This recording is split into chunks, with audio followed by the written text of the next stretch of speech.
Hello and welcome to a new and exciting True Audio Files. My name is Jim Carter. I'm actually going to be doing 3 videos this week just because I didn't want to make one really long one. But basically it's my best of 2020 videos. When going back through all of the albums that came out this year, I was pretty amazed to find how many that I actually really liked, and it was very hard for me to narrow it down. I've tried to narrow it down to kind of my 5 favorites in rock and heavy metal, and then 5 in kind of the pop and country. And then I will have my top 5 reissues. And the reissues, and all of them for that matter, are also going to have some honorable mentions listed. So there'll be like maybe a couple, 1 or 2 honorable mentions. And I might mention a couple of other albums that I at least considered when making this list. So sit back and enjoy, and let's do all these videos. So this is going to be the intro to every one of the videos. So here we go. All right, so now it is time for my rock and metal one. This one was really tough.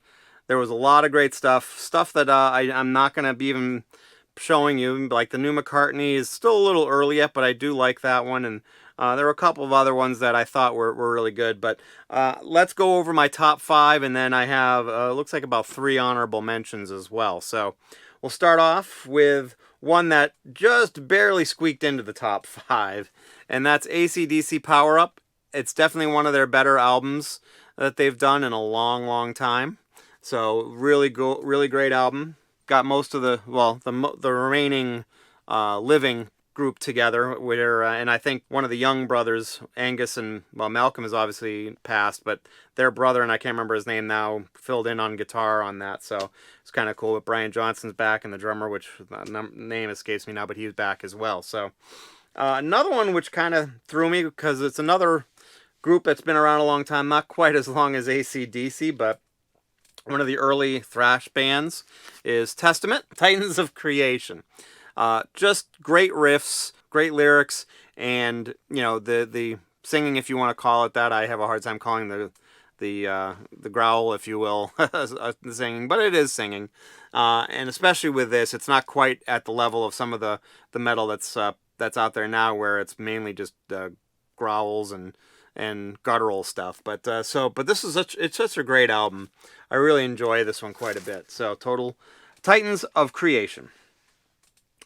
Another one that I'm feeling old, because these are mostly all older artists or bands that are coming out with new stuff. But this one really came out of left field. I wasn't expecting to like this one as much as I did, even though I'm a really big fan of his. And that's Bruce Springsteen, Letter to You.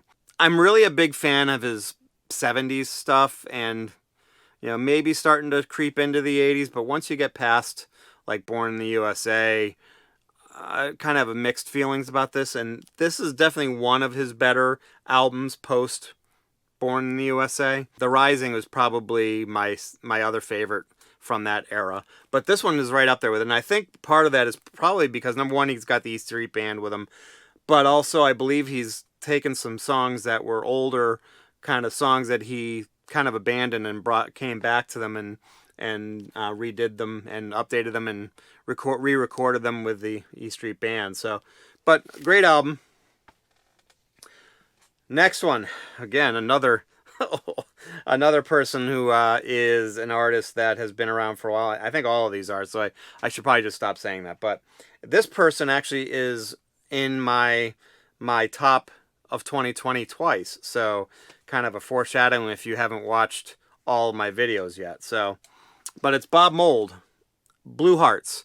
Definitely going back to his days where he kind of a mixture of like Husker Du and Sugar, but just great hard rockin', you know, great lyrics as usual. Just a great solid album. I really like it a lot.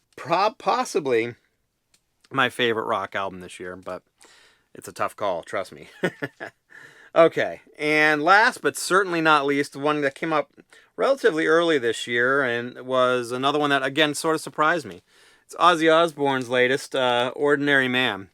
Great stuff. I'm trying to remember. He had a duet with someone. Anyway, a duet with Elton John, which I thought was odd. And then obviously, not obviously, but he also has the song that he did with Post Malone, which is really good. It's a raid, but just a solid album. I wish the pressing was a little better, although mine is better than what it sounds like a lot of other people's was. But just solid album. Hopefully not his last album. I know he's not doing so well, but hoping for a recovery for him so he can tour and maybe make some more great albums like that one, because that one's definitely solid. So, all right, well, that is my top rock and metal albums of 2020.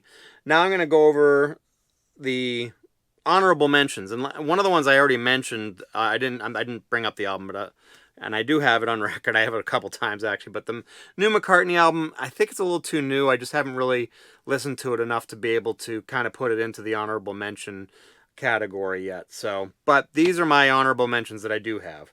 One is from not an old band, which is cool. Well, I mean, they've been around for a little while, but they're not as old as most of the other bands and artists that were in the top 20s, top of 2020, I should say.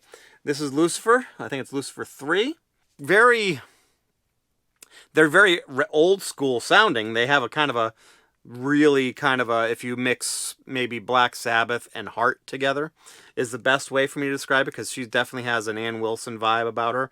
Not quite as good of a vocalist as Ann Wilson. I don't know of any woman that does, but very similar in tone. And then again, it's got a very heavy Black Sabbath vibe to it as well. So very cool. Another old timer who just sold all of the rights to his his catalog. This one is pretty good though, and it's Rough and Rowdy by Bob Dylan. Not a gigantic Dylan fan, but this one is actually one of my more favorite albums of his. I think he did a great job. It's kind of got a bluesy, raw feel to it. It's pretty cool.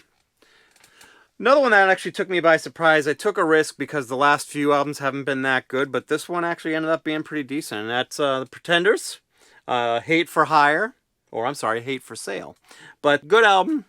Not quite into that top 5, but it's definitely lingering around in there, and there's some good tracks on it. It kind of took me by surprise, because I know Chrissie Hynde did at least 1 or 2 solo albums recently, and I just did not like them at all.